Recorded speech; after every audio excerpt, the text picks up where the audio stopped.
Сегодня в городе Алекнинске прошли публичные слушания. Для подробного пояснения по ситуации в районе работала группа представителей оценки Федерального космического агентства и причастных организаций. Целью работы в Алекнинском районе является проведение общественных слушаний, так как часть данного района попадает в район падения, куда будут падать главные обтекатели ракеты-носители «Союз-2».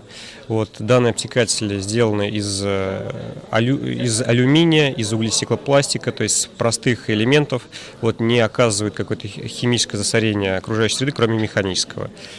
Поэтому основными результатами слушаний должны явиться это доведение до населения этой информации, успокоить население в том числе и ответить на все волнующие вопросы, которые могли бы возникнуть. Вступлением стала информация, доведенная до собравшихся Алешиным Алексеем Владимировичем, дополненная видеофильмом.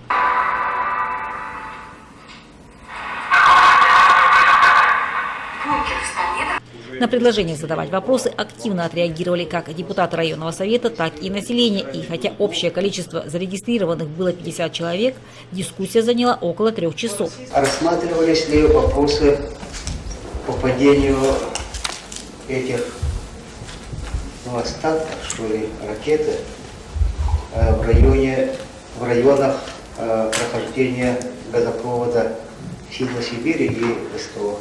Районы падения отделяющих частей ракет-носителей выбраны с таким учетом, чтобы максимально обезопасить население и промышленные объекты, в том числе возможно техногенные, линии электропередач, дороги, мосты, и в том числе нефтепровод ВСТО и строящийся газопровод, который будет строиться Сила-Сибири. Мало того, что